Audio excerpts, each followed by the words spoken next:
인천시가 지난해 붉은 수돗물 사태로 큰 홍역을 치른 뒤 재발을 막기 위해 지난해 연말 상수도혁신위원회를 열어 중장기 과제를 발표했습니다.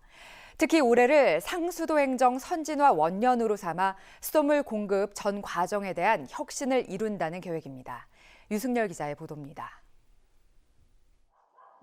붉은 수돗물 사태로 높아진 수돗물 불신을 없애기 위해 스마트폰을 활용한 수돗물 정보가 공개됩니다.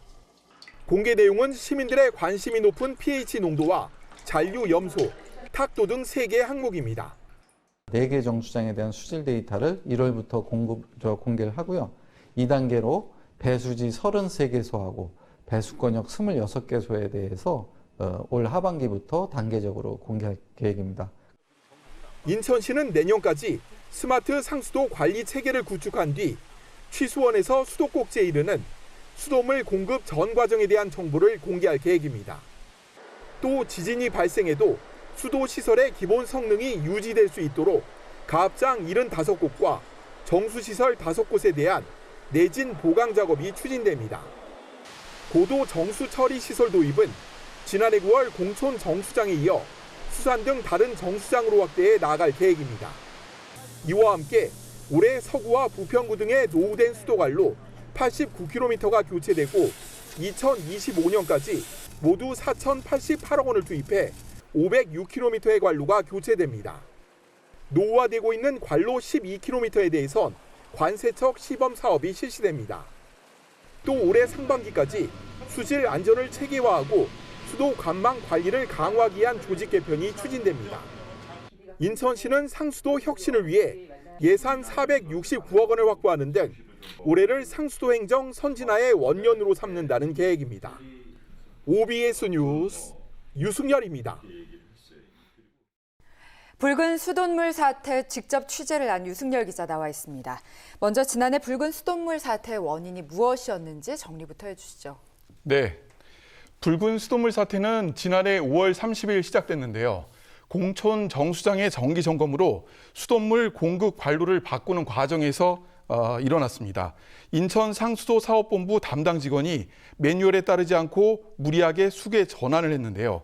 이로 인해 2달 넘게 이물질이 섞인 붉은 수돗물이 공급돼 주민들이 커다란 고통에 시달려 했습니다. 당시 조명래 환경부 장관은 담당 공무원의 실수로 발생했고 초동 대처까지 미흡했다며 100% 인재라고 지적했습니다. 수돗물 사태로 인한 피해 규모는 어느 정도였고 그 후에 피해 보상은 어떻게 이루어졌나요? 네, 피해 지역은 인천시 서구와 중구 영종도 강화 지역인데요. 이들 지역 26만 1,000가구, 주민 63만 5천 명이 피해를 겪었습니다. 인천시는 피해 지역 주민들에게 2달간의 상하수도 요금 270억 원가량을 면제했습니다. 주민들의 피해 보상 신청은 4만 2천여 건, 104억 원가량이 접수됐습니다. 실제 보상은 66억 6,600만 원이 확정돼 지급됐습니다. 네, 그런데 상당수 주민들이 인천시에 이 보상에 반발해서 집단 소송을 준비 중인데 현재 어떤 상황인가요? 네, 인천시가 제시한 피해 보상 기준이 적다는 것이 불만의 이유인데요. 잘못된 수도 행정이 재발되지 않도록 경정을 울리자는 지적들이 보여 집단 소송으로 이어졌습니다. 우선 집단 소송을 제기한 주민 이야기를 들어보시죠. 행정에서 잘못을 했어도 주민들이 그냥 앞으로는 잘 하겠지 하면서 계속 넘어갔던 부분이 없지 않아 있었어요. 근데 그럼으로 해서 행정이 고쳐지기는커녕 더 이제 주민들한테 유해를 가하는 경우가 많아서. 네. 집단 소송은 두 곳에서 제기했는데요. 우선 서구 주민들 5,300명은 인천 법원에 1인당 20만 원씩 청구하는 소송을 제기했습니다. 청라 입주자 연합회에서도 주민 2,500명을 모아 1인당 50만 원씩을 달라는 소송을 제기했는데요. 소송 참여 인원들이 많아 첫 심리까지 열리는 데는 상당한 시간이 걸릴 것으로 보입니다. 네, 앞서 리포트에서도 봤듯이 인천시가 단기 상수도 혁신 과제 외에도 중기와 장기 혁신 과제를 제시했죠.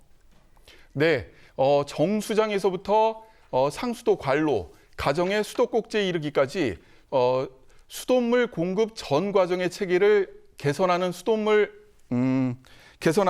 개선해서 수돗물을 가정에서 안심하고 마실 수 있도록 하겠다는 게 인천시 목표인데요.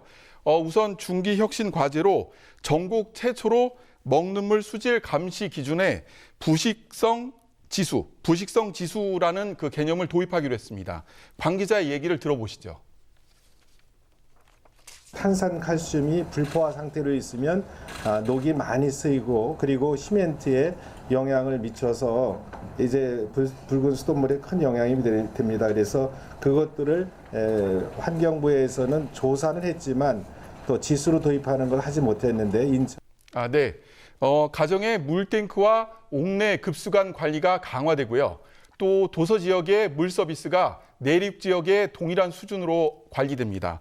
또 장기 혁신 과제로는 원수 요금 제도 개선과 시민 물복지 마련, 그리고 선지 군경 수도 요금 체계 도입 등이 검토됩니다. 네, 정부에서도 인천의 수돗물 사태를 계기로 수돗물 문제에 선제적으로 대응하기 위한 대책을 내놓지 않았습니까? 네, 국민이 안심하고 마실 수 있는 수돗물을 공급하기 위해 스마트 상수도 관리 체계를 도입하겠다는 건데요. 우선 환경부 관리자의 말을 들어보시죠. 정수장에서 수도꼭지까지 수질과 유량을 실시간으로 측정 관리하고 관련 정보를 제공해 수돗물에 대한 국민 신뢰도를 높이는 한편 워터코디, 워터닥터 등을 통해 소비자에게 맞춤형 수돗물 관리 서비스를 제공하는 전 과정을 말합니다. 네, 스마트 상수도 관리 체계 구축에는 1조 4천억 원이 투입되는데 올해 상반기에 기본 계획이 수립되고요. 하반기부터 본격 추진됩니다.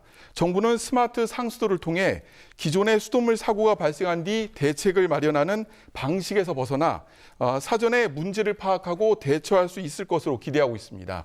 또 과다한 예산을 수반하는 노후관로 교체 중심의 그 기존 행정에서 벗어나 정보통신 기술을 활용한 수돗물 공급 체계로 전환한다는 구상을 갖고 있습니다. 네.